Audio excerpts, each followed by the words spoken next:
Hello everyone and welcome back to the channel. आज हम पढ़ेंगे about classical theory of employment, जिसे कहा जाता है सेज लॉ, जो कि दिया था बाय रीड बी सेने, जो इनकी पिक्चर आप सामने देख सकते हैं। तो we'll be discussing everything about this theory. आपने थंबनेल में देख लिया होगा।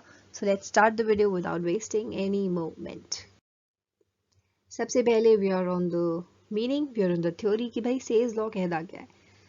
This law states that supply creates its own demand. सीधी बात बोलता है कि भाई जो सप्लाई है अपनी डिमांड खुद से ही क्रिएट करती है।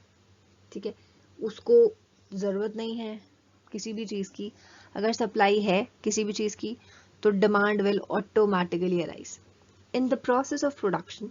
अब ये बोल रहे हैं कि जब भी प्रोडक्शन होता है itself sufficient income is generated which will create demand for purchasing entire output so produced। अच्छा, इनका कहने का मतलब बहुत ध्यान से समझिएगा।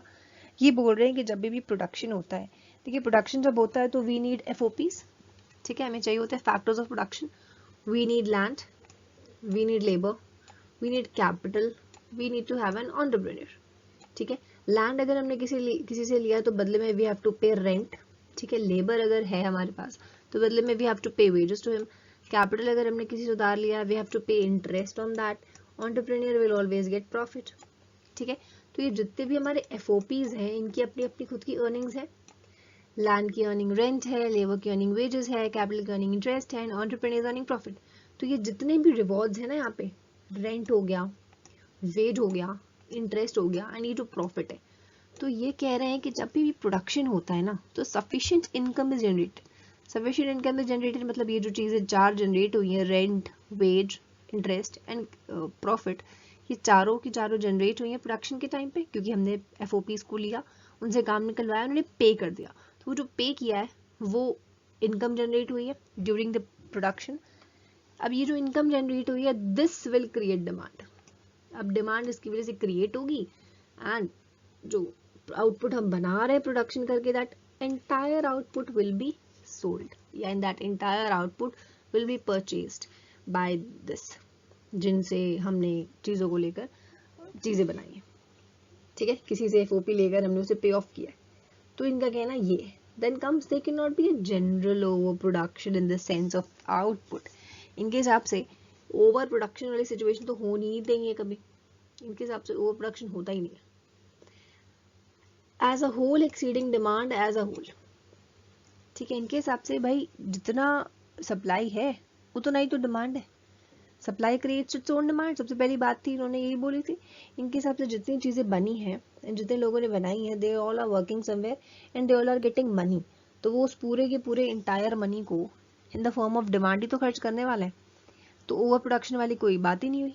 ओवर बन गया, चीज़ें खरीदी नहीं जा रही, ऐसा कुछ भी नहीं है। कुछ भी ओवर प्रोडक्शन कभी नहीं होता according to this law.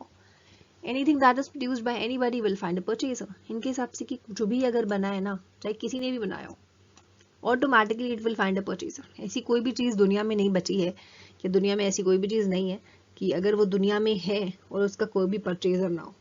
This is impossible. ठीक है, इनके हिसाब से कोई भी चीज़ बनी है, चाहे वो जैसी भी है, किसी ने भी बनाई है, it will automatically find a purchaser. Last point says problem of general overproduction, oversupply or unemployment would not rise at all due to balance between demand and supply। इनके हिसाब से कि जो दिक्कतें होती है ना, जैसे कि ओवर प्रोडक्शन, चीज़ें ज़्यादा मात्रा में बन गई, ओवर सप्लाई, चीज़ें मार्केट में ज़्यादा चली गई, और अनएम्प्लॉयमेंट, ये अराइज ही नहीं होगा। क्यों नहीं अराइज होगा? क्योंकि इनके हिसाब से there is a balance between demand and supply. इनके हिसाब से जितना डिमांड है, इनके हिसाब से जितनी सप्लाई है ना मार्केट में, उतनी डिमांड ऑटोमेटिकली अराइज हो जाती है ना। पहली लाइन तो यही बोल रही है, that supply creates its own demand. तो इनके हिसाब से जितनी भी सप्लाई है it will automatically find a purchaser, and over production, over supply, unemployment, ऐसी कोई भी सिचुएशन कभी भी अराइज नहीं होगी। ठीक, तो this was all about says law. Next हम देखते हैं और क्या होता है। देन कम्स अजम्पशंस, कि भाई इन्होंने लॉ तो दे दिया, क्या कुछ अज्यूम किया है। सबसे पहला assumption is economy is self adjusting. Economy is self adjusting मतलब यहाँ पर प्राइस मैकेनिज्म काम करता है, and every demand is automatically shifted, then again comes back to equilibrium, और अपने आप से मेंटेन हो जाता है। प्राइस मैकेनिज्म काम करता है, देयर इज नो इंटरफेरेंस, किसी और का इंटरफेरेंस नहीं है, प्राइस मैकेनिज्म ऑपरेट्स। इस वजह से बोला गया है that economy is self adjusting. Second assumption is perfect competition. यहाँ पर परफेक्ट कॉम्पिटिशन है, मतलब लार्ज नंबर ऑफ बायर्स हैं, लार्ज नंबर ऑफ सेलर्स हैं, and every seller is the price taker, they cannot influence the price. ठीक. Third assumption is closed economy. इनके हिसाब से the economy he is imagining is thoroughly a closed economy. कोई भी international trade नहीं है, किसी बाहर के देश से कोई भी चीज़ें खरीदी नहीं जाती, कुछ भी एक्सपोर्ट इम्पोर्ट नहीं होता. Fourth assumption is Say's law assumed existence of full employment. इनके हिसाब से employment is full. Everybody in a country is thoroughly employed. किसी को भी जॉब देने की ज़रूरत नहीं है. तभी इनके हिसाब से प्रीवियस स्लाइड की लास्ट लाइन में आपने देखा होगा कि over production, over supply and unemployment की सिचुएशन अराइज ही नहीं होती, बिकॉज इन्होंने अज्यूम कर रखा है दैट इन एन इकोनॉमी जिसकी ये बात कर रहे हैं, जिसे इन्होंने इमेजिन किया है, it has a full employment. ठीक. Last assumption is law rests on a view that there is no essential difference between a monetary economy and a barter economy. इनके हिसाब से जो एक बात होती है, इनके हिसाब से भाई जैसे हमने पढ़ा था ना कि एक बार्टर सिस्टम होता था जहाँ पर चीज़ें खरीद कर चीज़ों के बदले चीज़ें दी जाती थी कि आप मेरे को 2 किलो चावल दो, मैं आपको 2 किलो दाल दे दूँगी. ठीक है, तो ये होता था. बट इनके हिसाब से इन्होंने अज्यूम किया है कि there is no difference between barter economy and monetary economy. Monetary economy वो इकोनॉमी होता है जहाँ पे मनी होता है, मनी चलता है, money is the medium of exchange, and barter economy में हम चीज़ों का एक्सचेंज करते हैं. तो इनके हिसाब से चाहे मॉनेटरी इकोनॉमी है चाहे बार्टर इकोनॉमी है, जो भी फैक्ट्रीज में बन रहा है, जो भी कहीं पर भी कुछ भी प्रोड्यूस हो रहा है, एवरी वर्कर इज अफोर्डेबल उसे खरीदने के लिए. ठीक है, ऐसा नहीं है कि तुम मुझे चावल दो तब मैं तो डाल दूंगी एंड मैं ढूंढ रही हूँ, मेरे को मिल ही नहीं रहा है चावल वाला, ऐसा कुछ भी नहीं है. एंड मनी को लेके भी कोई इशू नहीं है, आप जितना भी बना दोगे the workers are always ready and keen to buy. ठीक है, so this was the last assumption. Then comes to the next slide. Say's law of demand. अब हम इनके दिए हुए डिमांड कर्व के ऊपर आ जाते हैं. ध्यान से समझिएगा डिस्क्रिप्शन को भी एंड साथ साथ कर्व को भी. अच्छा, एक और चीज़ यहाँ पर, this is AS aggregate supply. ठीक है, देखिएगा, this is OX, this is OY. Okay, OX पे वी आर मेजरिंग हमारा रियल आउटपुट. ठीक है, O लिख देती हूँ यहाँ पे आउटपुट. ठीक, OUT लिख दिया मैंने, समझ आएगा.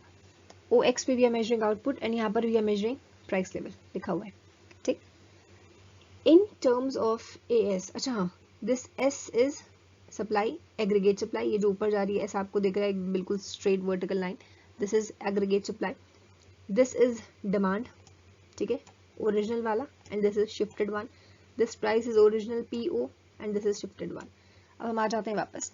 इन terms of AS AD analysis, अगर हम aggregate supply and aggregate demand analysis को देखें, it can be described as by standard downward sloping aggregate demand curve along with a vertical aggregate supply curve. अच्छा, वही बात जो मैंने अभी बोली, यही बोल रहे हैं कि जो वर्टिकल लाइन आ रही है S, ये पूरी की पूरी एग्रीगेट सप्लाई है, एंड ये जो डाउनवर्ड स्लोप कर रहा है AD, आपको O दिख रहा होगा, मतलब ओरिजिनल वाला, तो this is aggregate demand curve.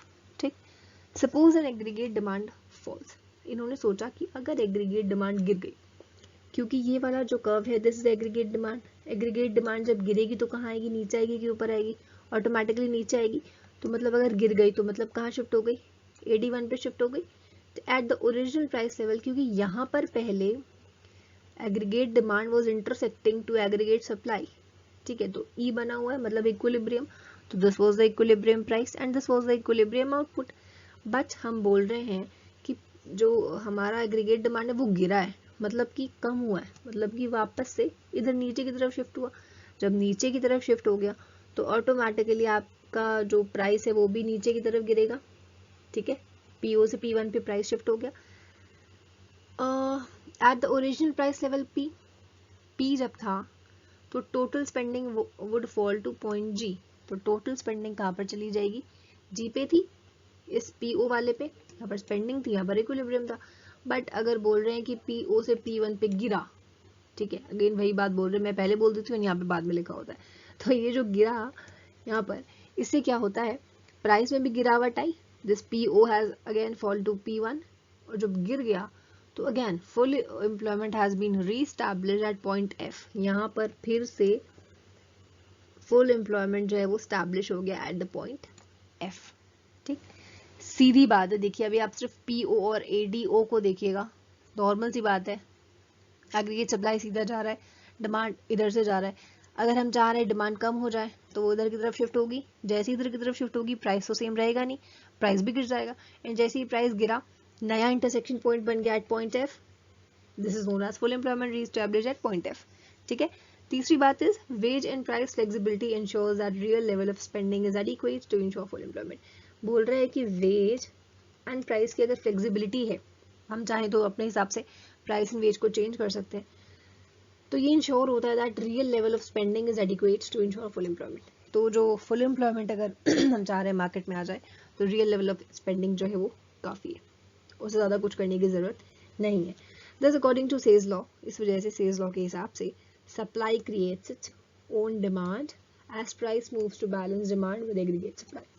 Supply market में भरपूर है, आप देख रहे हैं ना, कोई भी शिफ्ट नहीं है सप्लाई में, सीधी सीधी जा रही है, चाहे जितना भी प्राइस हो, प्राइस बढ़ता चला जाए, प्राइस कम होता चला जाए, सप्लाई ने कोई फर्क नहीं पड़ना, सप्लाई सीधी जा रही है ना। तो मतलब कि सप्लाई तो मार्केट में है, सप्लाई अपनी खुद की डिमांड को कैसे क्रिएट करती है, ऐसे क्रिएट करती है, पहले प्राइस यहाँ पे था, देन अगेन डिमांड कम हो गई तो फिर प्राइस कम भी हो गया।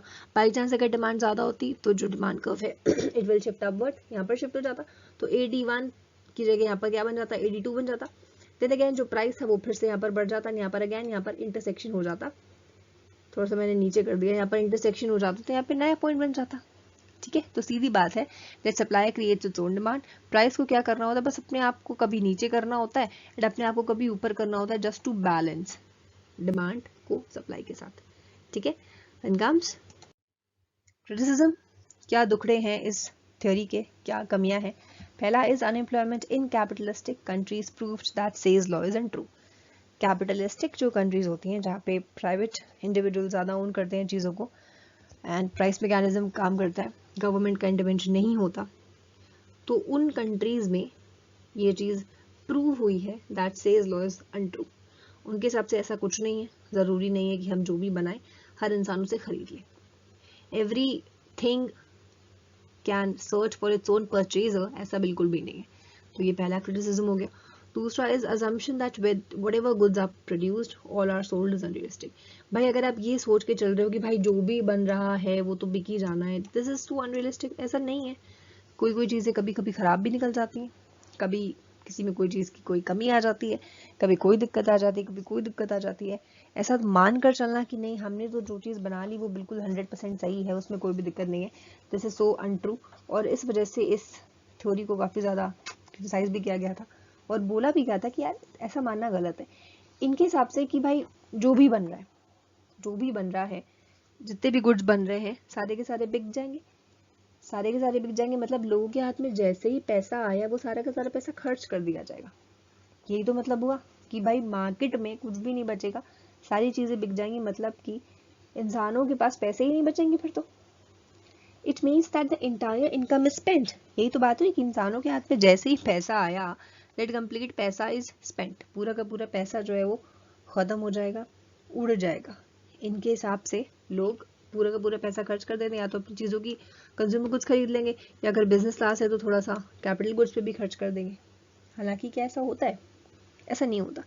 हम देखिए पैसे बचा भी तो लेते हैं, सेविंग कर लेते हैं कुछ कुछ, कि अभी नहीं हम बाद में खर्च करेंगे, या थोड़े से पैसे बचा लो अगले महीने बर्थडे आ रहा है तो उस पर पार्टी देनी पड़ जाएगी, तो ये भी हम सोचते हैं। तो पूरे पैसे खर्च कर देना इज अनट्रू, इज वेग, is not realistic. Okay, so we are on the last slide. Thank you everyone for watching the video. May God bless you and take your best care. अपना ख्याल रखें. Stay at your homes. Stay safe. Get your jab. Get yourself vaccinated. And बस यही थी theory, इसमें और कुछ भी नहीं है। आपके एग्जाम में अगर आ भी जाएगा तो कुछ नहीं है, बस मीनिंग आएगा, assumptions आपको लिखने होंगे, डायग्राम बनाना होगा, एंड along with डायग्राम आपको क्रिटिसिज्म लिखना होगा, because criticism is very important. ठीक है, थ्योरीज में क्रिटिसिज्म लिखना इज वेरी इंपॉर्टेंट, मार्क्स उस पर बहुत अच्छे मिल जाते हैं। Okay, thank you once again, take your best care and once again may God bless you so much.